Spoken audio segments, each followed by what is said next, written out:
Shalom, selamat pagi Bapak Ibu Saudara yang diberkati Tuhan. Tuhan memberkati Bapak Ibu Saudara di pagi hari ini dengan anugerah kesehatan, kekuatan yang baru di hari yang baru, hari Senin 11 Mei 2020. Puji Tuhan. Mari sebelum kita jauh melangkah di hari ini, kita mau kembali merenungkan firman Tuhan. Kita mau mendengarkan suara kebenaran firman Tuhan, karena firman Tuhan itu kekuatan kita di hari-hari ini. Tetap kuat saudaraku, di masa-masa sukar, di masa-masa dalam pergumulan apapun, tetaplah kuat, tetaplah andalkan Tuhan, tetap banyak berdoa menyembah Tuhan. Di sana kita dapatkan kekuatan. Dalam hadirat Tuhan kita rasakan damai, sejahtera, sukacita. Dalam hadirat Tuhan kita rasakan ada kebahagiaan yang besar. Pagi ini mari sungguh-sungguh kita perhatikan firman Tuhan. Ada sesuatu kebenaran firman yang kita bisa pelajari bersama-sama di pagi hari ini. Saya akan membacakan dari Amsal pasal 11. Amsal pasal yang ke-11 ayat pertama dan seterusnya. Neraca serong adalah kekejian bagi Tuhan, tetapi ia berkenan akan batu timbangan yang benar. Jikalau keangkuhan tiba juga cemooh, tetapi hikmat ada pada orang yang rendah hati. Orang yang jujur dipimpin oleh ketulusannya, tetapi pengkhianat dirusak oleh kecurangannya. Pada hari kemurkaan harta tidak berguna, tetapi kebenaran melepaskan orang dari maut. Jalan orang saleh diratakan oleh kebenarannya, tetapi orang fasik jatuh karena kefasikannya. Orang yang jujur dilepaskan oleh kebenarannya, tetapi pengkhianat tertangkap oleh hawa nafsunya. Pengharapan orang fasik gagal pada kematiannya, dan harapan orang jahat menjadi sia-sia. Orang benar diselamatkan dari kesukaran, lalu orang fasik menggantikannya. Dengan mulutnya orang fasik membinasakan sesama manusia, tetapi orang benar diselamatkan oleh pengetahuan. Bila orang benar mujur, beria-rialah kota, dan bila orang fasik binasa, gemuruhlah sorak-sorai. Berkat orang jujur memperkembangkan kota, tapi mulut orang fasik meruntuhkannya. Siapa menghina sesamanya tidak berakal budi, tapi orang yang pandai berdiam diri. Siapa mengumpat membuka rahasia, tapi siapa yang setia menutupi perkara. Jikalau tidak ada pimpinan, jatuhlah bangsa, tapi jikalau penasehat banyak, keselamatan ada. Puji Tuhan saudaraku. Sampai di sini dulu pembacaan kita di pagi hari ini. Di Amsal 11 ada banyak nasihat yang kita bisa pelajari bersama di pagi hari ini. Ada banyak kebenaran-kebenaran firman Tuhan yang kita bisa temukan di dalamnya. Nasihat-nasihat yang pertama adalah ayat 1 tadi. Neraca serong adalah kekejian bagi Tuhan. Neraca serong adalah kekejian bagi Tuhan. Ini bicara ketidakjujuran. Sepribadi, ya saudaraku, pribadi yang tidak jujur di hadapan Tuhan, atau aktivitas pekerjaan yang tidak jujur di hadapan Tuhan. Saudara tahu neraca itu dipakai untuk menimbang, ya, timbang kayak sebuah timbangan itu, ya, itu dipakai untuk aktivitas dalam transaksi jual beli atau pekerjaan. Jadi dalam pekerjaan yang dimana ditemukan ada ketidakjujuran, ada keserongan di sana, itu di mata Tuhan itu adalah kekejian. Saudara kasih Tuhan. Tapi Tuhan berkenan akan batu timbangan yang tepat. Jadi Tuhan berkenan kalau kita mengerjakan semuanya itu dengan jujur, dengan tepat, dengan benar. Tidak serong. Jangan serong hati kita, saudaraku. Jangan serong, ya. Kita mau jaga hati kita tetap lurus ada di jalan Tuhan. Ayat yang kedua, semoga saudara mengerti ya. Jikalau keangkuhan tiba, tiba juga cemooh. Tapi hikmat ada pada orang yang rendah hati.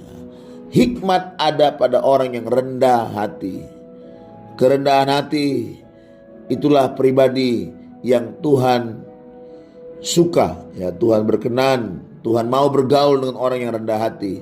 Tapi orang yang congkak, orang sombong, Allah menentang orang yang congkak, orang yang sombong. Orang yang sombong ini ada banyak kriterianya, saudaraku. Banyak ya. Tapi dari salah satu yang kita bisa lihat, orang sombong adalah orang yang merasa dirinya tidak butuh Tuhan. Orang yang merasa dirinya mampu dengan dirinya sendiri. Dengan kekuatannya dia merasa dia mampu. Dia merasa dia sanggup. Tanpa Tuhan dia bisa mengerjakan. Itu ciri-ciri orang sombong. Orang-orang yang seperti ini, dengarkan, tidak lama lagi dia akan kena batunya sendiri. Dia akan mengalami keterpurukan yang dia tidak bisa temukan jalan keluar, kecuali dia kembali kepada Tuhan, kecuali dia datang mengandalkan Tuhan, kecuali dia bertobat sungguh-sungguh meminta ampun kepada Tuhan. Saudara kasih Tuhan, jelas dikatakan tadi hanya orang rendah hati yang bergaul, ya, yang ada hikmat pada orang yang rendah hati. Saudara kasih Tuhan.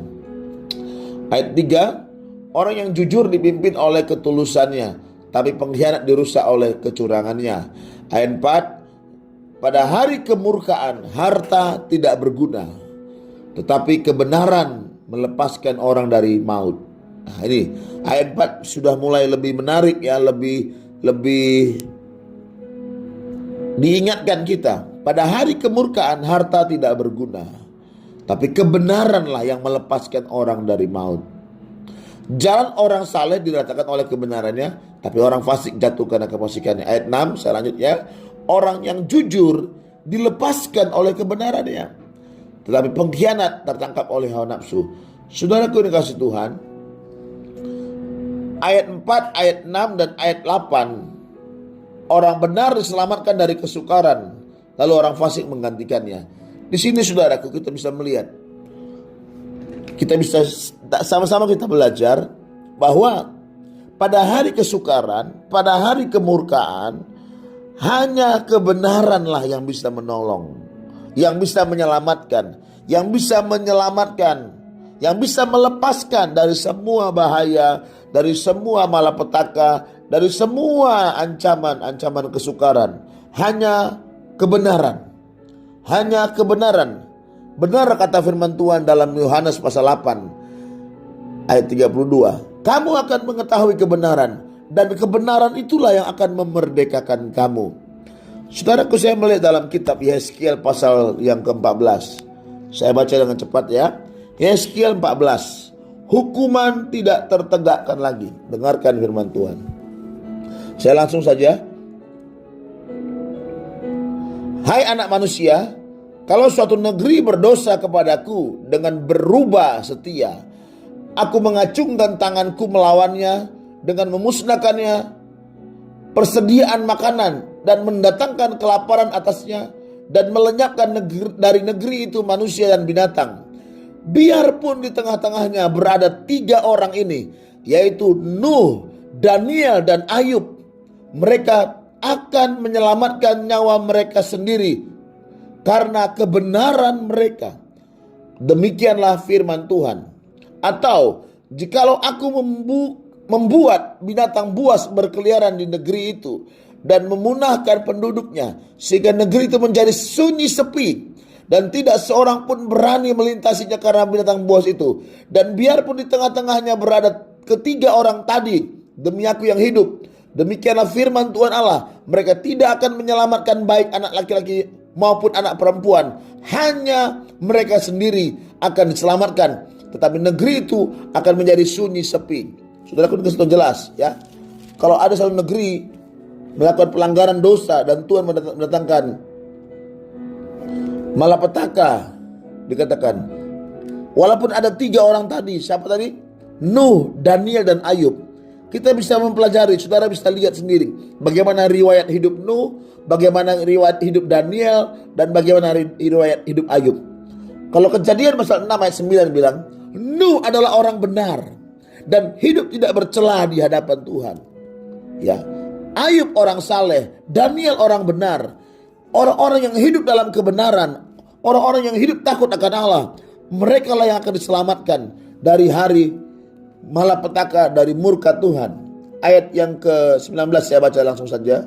Atau jika aku mendatangkan sampar atas negeri itu dan aku mencurahkan amarahku atasnya sehingga darah mengalir dengan melenyapkan dari negeri itu manusia dan binatang, dan biarpun Nuh, Daniel, dan Ayub berada di tengah-tengahnya, demi aku yang hidup, demikianlah firman Tuhan Allah, mereka tidak akan menyelamatkan baik anak laki-laki maupun anak perempuan, melainkan mereka akan menyelamatkan hanya nyawanya sendiri karena kebenaran mereka.